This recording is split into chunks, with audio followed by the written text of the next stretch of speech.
Bonjour, as-tu déjà commencé une nouvelle fonctionnalité ou un morceau de code sans savoir comment démarrer? Ou juste sans avoir une idée assez claire de la structure de tes classes, de quoi mettre dedans, des fonctions et des propriétés. Tu peux alors faire comme je le nommerai de l'algorithme first, au lieu de la structure first, puis de t'aider de ton IDE pour finaliser le code. Ainsi tu vas pouvoir te concentrer sur ce que fait ta fonctionnalité. Prenons l'exemple d'une application de gestion d'une société qui veut ajouter une fonctionnalité pour gérer les changements de poste. On a déjà une classe employé avec un nom et un prénom, et donc on veut ajouter une nouvelle fonctionnalité pour gérer les augmentations des employés selon l'alignement des planètes. Le patron de la société est très porté sur l'astrologie. On va donc ajouter une première fonction pour gérer cette augmentation des salaires, donc handle salary increase.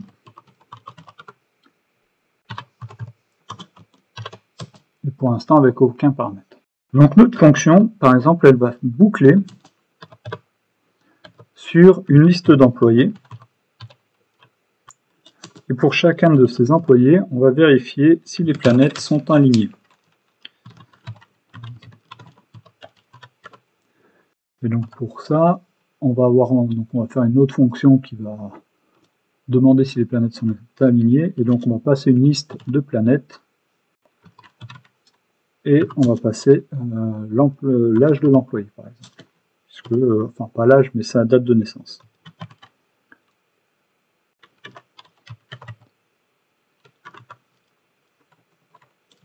Et si les planètes sont bien alignées, alors il a le droit à son augmentation, donc on va l'augmenter. On voit qu'on a des erreurs car on ne s'est pas concentré sur quel type de paramètres on avait et comment c'était géré. On va pouvoir, grâce à la petite ampoule, générer les paramètres ou le code manquant. Donc là, notre liste d'employés, on va supposer par exemple que c'est un paramètre de notre fonction. Et hop, voilà. Nos planètes, pareil, on va pouvoir supposer que c'est un paramètre de notre fonction. Donc on peut également faire un clic droit et faire les actions rapides. Et donc là, pareil, on va chercher un paramètre. Donc ça nous a généré notre liste de planètes. Donc là, on va être obligé d'indiquer des informations. Donc on va changer employé par la liste d'objets par une liste d'employés. Voilà. Notre liste de planètes, pareil, on va en faire pas un objet, mais une vraie liste de planètes. Donc, comme ceci. Notre classe plane n'existe pas, donc pareil, on peut faire CTRL- et générer la classe.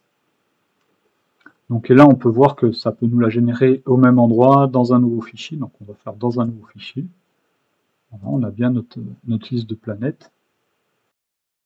Enfin, notre planète. Donc je reviens ici.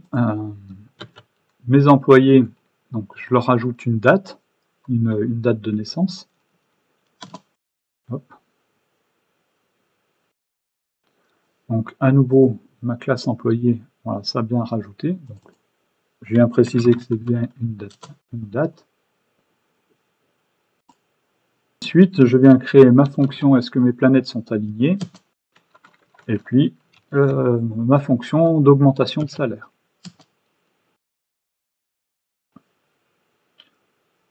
Donc on voit que on a bien notre fonction d'alignement des planètes. Comme il connaissait les types de chaque paramètre, il nous les a bien indiqués. On n'a plus qu'à compléter notre fonction selon ce qu'on veut faire pour vérifier si les planètes sont alignées. Pour l'augmentation de salaire, ensuite on viendra compléter ici pour gérer l'augmentation de salaire. Et ainsi de suite, et on peut comme ça créer notre code en se concentrant d'abord sur qu'est-ce que font nos fonctions, qu'est-ce que chaque fonctionnalité doit faire, et ensuite du coup générer comme ça la structure.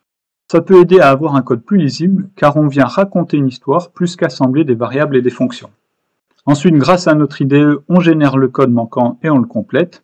Donc comme on a pu l'apercevoir, il y a un inconvénient majeur, c'est lorsque l'on écrit notre fonctionnalité, comme il y a des propriétés et des fonctions qui sont manquantes, on ne bénéficie pas de l'autocomplétion.